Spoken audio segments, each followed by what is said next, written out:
Alright, hello and welcome back to another deck profile. Another one I have in real life. Ooh. Now this one is an interesting one because this one is extremely casual, but it's pretty damn good for being casual, especially with some of the changes that I just made to it that you're going to see here today, because this is about like the 7th or 8th build of this that I've gone through. I ordered everything, put it together, tested it out, changed some stuff, tested it out, changed some stuff. My usual process whenever I have more than a week to learn a deck or build a deck. I have it. I'll test different builds. Everything I take from one build I'll put aside so I can switch it back if I need to. I'll try different builds matched together. And I found one that I think works pretty damn well. So let's go ahead and get into it. Alright, so starting things off, we have 3 copies of Bellerophon, Mystical Beast of the Forest. Now he is a level 2 Earth Beast Tuner. And his effect is, you can discard 1 card from your hand to special summon 1 level 2 or lower beast monster from your grave except himself. Now basically, on his own, he's not that stellar. He's really just a 1-for-1, you ditch one from your hand and you get something back from the grave. But he works well with some of the other cards in the deck. And that's basically what the deck is just kind of like abusing him. We run some things we want to discard so that we get pluses off of this, and some of them are actually really damn insane. But mostly he combos well with Kalantosa, our second Mystical Beast of the Forest card. His effect is, when he's special summoned by the effect of a beast type monster, you can destroy 1 card on the field, face up, face down, anything, but it does target. And then also, he is once per turn, so that's what sucks about abusing him, is obviously you can't go into himself, and you can't do it more than once per turn. But you can do this multiple times a turn, and we do have different ways that we can crank him out maybe 2 or 3 times a turn. So we are going to be popping stuff with this. So he himself just kind of turns this from less of a 1-for-1 into a bit of a plus, although it's not in the typical sense of it. But he is very damn strong. And obviously, as you see, we had 2 level 2s, so the deck is going to be having a few rank 2 plays, but also because he's a tuner, we are going to have some more interesting plays coming up later. We also have 1 copy of Unifloria, Mystical Beast of the Forest. His effect is really subpar, just because it requires you to have only beasts in your grave, but if you do have only beasts in your grave, you contribute him and then special 1 beast monster from your grave or hand. He's not that great. Obviously he can trigger this guy's effect, but he's again a 1-for-1. He gives himself off. If you use any of your other non-beast cards, he's dead, and we do run a fair amount of non-beast cards just because they really help the deck run. But say you only have beasts in your grave, he can bring back anything. So he can bring back like a Nat Beast or something, which we will be making. Hey. So yeah, he's just in there basically as an obedient scroll target, but if you do see him, it's not that bad. We also have 1 copy of Rescue Cat, because even with the new errata, this makes your grave live, which is very important in the deck. The number 1 problem with the deck is normally that the grave isn't live for him turn 1. So we do run a lot of setup cards that can get the grave live for turn 2, which is really one of the biggest things that make this deck casual, is the fact that it needs turns of setup. But once you do get set up with cards like Rescue Cat and a few other cards, it starts going off pretty damn well. We also have 3 copies of the Fabled Cerberil. Now normally in a deck where I'd want to be discarding things, I wouldn't run 3 copies of something that I simply want to discard. But in this deck, you really need, you really have to turn him into a plus. So we're running 3 of it just because, obviously, well, whenever he's discarded, he specials himself back. It's not even optional, you have to do it. So basically we just run him so that Bellerophon isn't a 1-for-1. This gets us another one on the field. If we have another monster on field, and this turns into 2 plays instead of this just being 1. So this does help out a lot. We also have 2 copies of Dark Desert Taper. His effect is, when he's banished, you can special summon 1 beast type monster from your grave. I believe it's, yeah, level 4 lower beast type monster. So this is essentially, we run this in 3 gold sark, so this essentially acts as a monster reborn for the deck. Also, because it's not gold sark summoning, it's actually him doing the summoning, we do trigger the effect of our little rabbit buddy here. So the opening a gold sark with this, not opening a gold sark, but having a gold sark with this engraved can out anything on the field. If you draw it, it's not horrible because it's a level 2 beast, so it fits in well with the deck. So it actually can kind of stand in as just like something to ditch or an extra monster for like a rank 2 play or something. But we are just running 2 of that and 3 gold sark because essentially it is really just, we want to use it as a monster reborn. We also run 3 copies of Red Resonator. Obviously it's a level 2, it can summon something else from hand. So if we have some dead stuff in hand, we can slap this down, get it out of our hand. Say like we open this and our deer with something engraved, we can summon this, special the deer, ditch the special something back from grave. Say we ditch the Cerberil, then that comes back.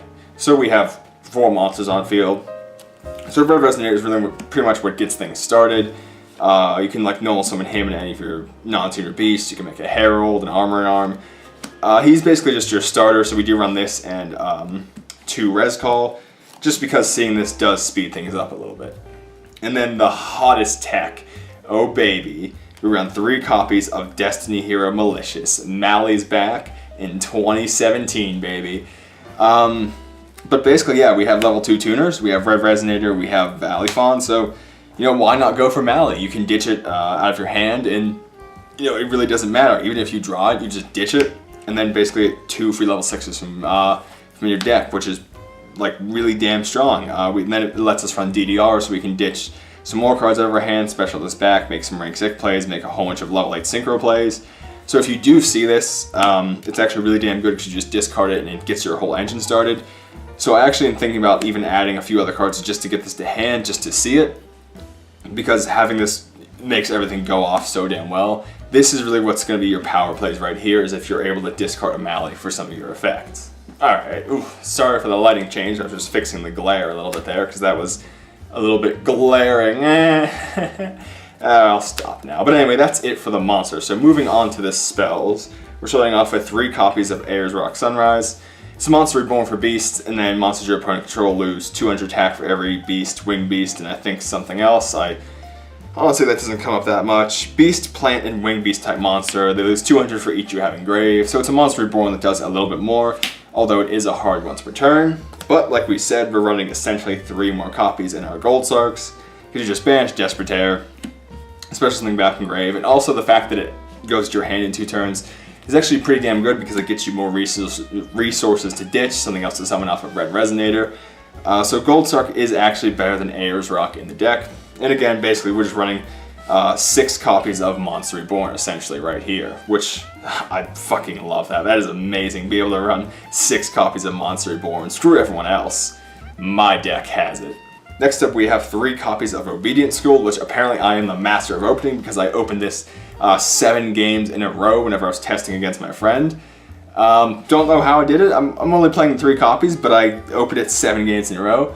But basically this special summons 3 level 2 or lower beast type monsters from your deck if you control the monsters, but they can attack, their effects are negated, and they're destroyed during the end phase. But basically you just bring this out, you play this, special all 3 of your mystical beasts and make a Nat Beast first turn. So that's essentially what this is.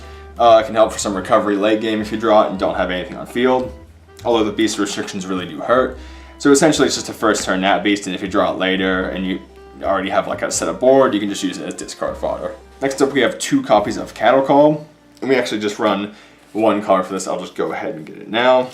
We just run 1 copy of Duloran, the Tiger King of the Ice Barrier, gonna be honest, don't say the name much since essentially it's really just a Cattle Call target for another level 6. You can use it for rank 6 plays with Mally or to make like Crystal Wing or level 8 Synchro.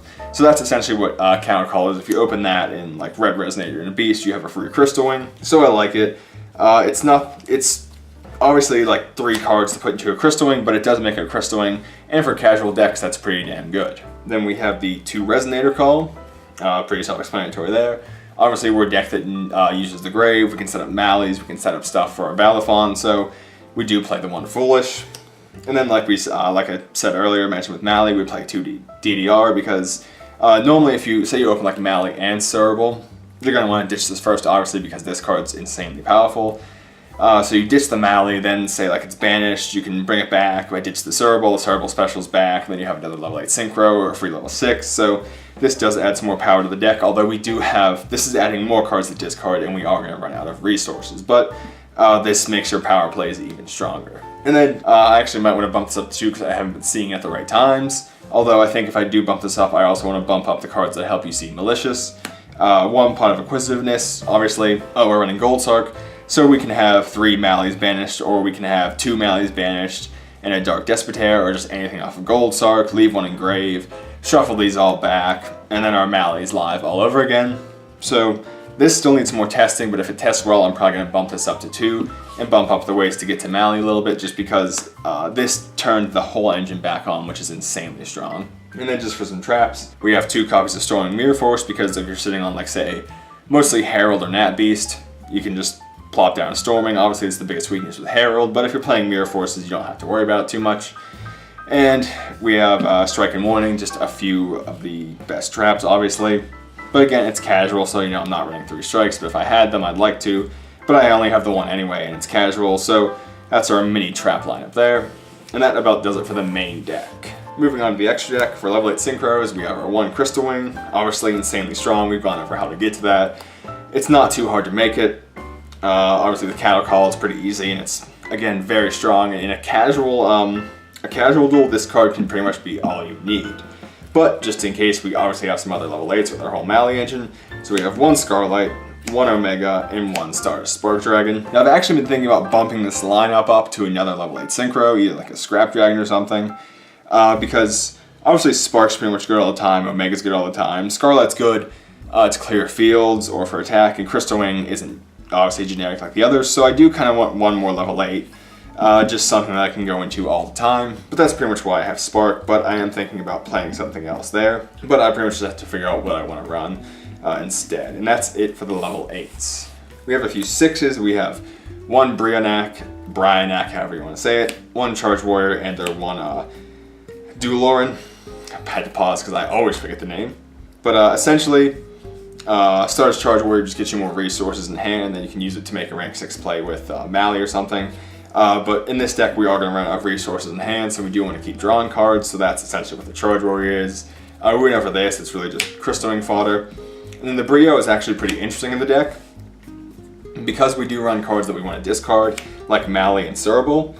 Say we have this in a Cerebral, we can discard that, and then this becomes an instant Crystal Wing. If we have a Mali, we can discard that, and this becomes a free bounce and then a rank 6. So this actually has some pretty damn good power in the deck, and it's another way to get stuff out of our hand if we have to. And that's it for our 6s. For the last Synchros, we just run 1 Nat Beast and 1 Herald. Oh, and then I don't have it, but I definitely want to play it. We're running 1 Armory Arm. Basically, we're running Armory Arm just because it helps fix some of the low attacks in the deck. And also, if we want to be discarded, we can't go into Herald because Herald would banish everything we discard instead. So if we just need a rank or a level 4 Synchro for some play extension before we go into some other Synchros, we're going to be going to Armory Arm. So I definitely like either this or Elder Entity Hastor. I think either one is just player preference. And then obviously the Herald, some free negates. You can set this up after you have a Crystal Wing or a Nat Beast or something.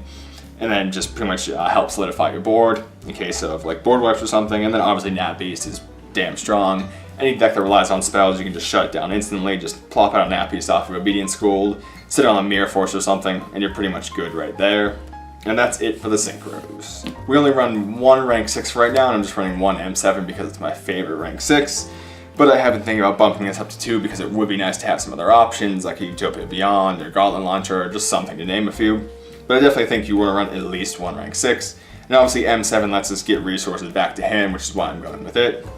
And then for a few rank 2s, we have 1 Crumble Logos, 1 Sky Cavalry, 1 Phantom Knights of Cursed Javelin, and 1 number 64 Ronin Raccoon. Essentially, Crumble Logos is a prohibition for something that's face up on the field, so say your opponent has a field spell or something, you just bring Crumble Logos out, Logos, target it, they can't use it. Sky Cavalry pretty much outs any monster and helps you stall. Cursed Javelin pretty much is just another out for monsters. You just summon him, negate a monster's effect to make its attack 0. So if you just have to do 16 or there's just something you can't get over, you can just make it 0 and then get over it that way. He's also just in there because you don't always want to use up your Sky Cavalry right away, so you can go into him instead. And Ronin Raccoon is interesting because it requires 2 level 2 beasts, but its effect is you can detach 1 to special a token with attack equal to the highest attack on the field, and while you control another beast type monster, this card can't be destroyed by battle or card effects. So obviously we're running Crystal Wing and some pretty big Synchros, so if you bring them out, and then essentially you're going to be making a whole bunch of level 8 Synchros and then 1 rank 2 is most of the turns I've had. So basically you'll just leave 2 level 2 beasts on the field after your Synchro, bring this out, and then special summon a free token with 3,000 attack most of the time, or like 2,800 attack. So this card is essentially like an extra like 3 to 4k, which is very damn insane, and it's pretty much why we're not running that goes to a Phoenix, because this pretty much just lets you OTK like a motherfucker. But it also helps stall a little bit. It's another beast, so if we have to, we can special it after we use Obedient Schooled. But yeah, these are just pretty much the best level 2s. If anything was going to get cut, it'd either be Cursed Javelin, or Crumble Logos, and I have been thinking about cutting either of those two for either the other level 8 or maybe another rank 6. But again, that's really just player preference. I do like having these. I do miss Crumble Logos whenever because I test it without it, and there are times where I miss having it. But it still needs some more testing, but I'll probably do an update later and let you guys know how it goes. But that's it for the X deck. For some honorable mentions, you could run some normals. Pretty much, I was running 3 and 3 of this and a Rescue Rabbit to start, but the Malleys are much better, and that's pretty much what I cut for the Malleys. Just because this isn't live all the time. Obviously, it's discard fodder, it doesn't really get you anything, and it can start your plays, but again, it's not really getting you anywhere, and it requires some other cards in hand to actually, like, if you open this and just another level 2, it's alright. If you open this and another level 2 and your Red Resonator, it's still alright, but if you open like this, a Red Resonator and Valley Fawn, then it's better, so it's just a little situational. I ended up cutting it for the Malleys instead. You could actually run one just random Ritual Monster to search off from Herald, since you're going to be discarding and running out of resources so fast. And you really don't need stuff to keep using from your hand. It does help just to have some discard fodder, so you could just run one random Ritual to search off of Herald when it goes to grave. And this is one I kind of like. It's Resonator Engine. Oh yeah, also Synchron Resonator. It's a good honorable mention, just because it lets you go into some extend your plays a little bit, but I opted to stay for the even level synchros instead of complicating things with some level 7s and 9s and stuff. But this card, you shuffle 2 Resonators from your grave into the deck and add 1 level 4 monster from your deck to your grave. Now this obviously works better when you're running Rescue Cat and Rescue Rabbit. So when I was running both of those and 4 Resonators and 3 Res Calls, I was playing this just because I could search you a cat or a rabbit, which are both very strong cards.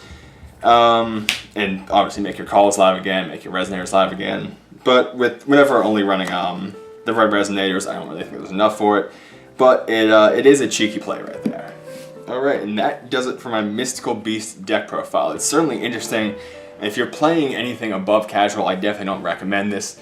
It is definitely a casual only deck. But if you are playing casual, this deck is insanely fun. I really like it. It's really fun to play. It works really well in casual. It helps you with managing resources and such, especially in some older builds that I may show off if you want to go even more casual. But yeah, I think if you're playing casual, this is really fun and definitely worth checking out. But anyway, thank you for watching, and I'll see you later.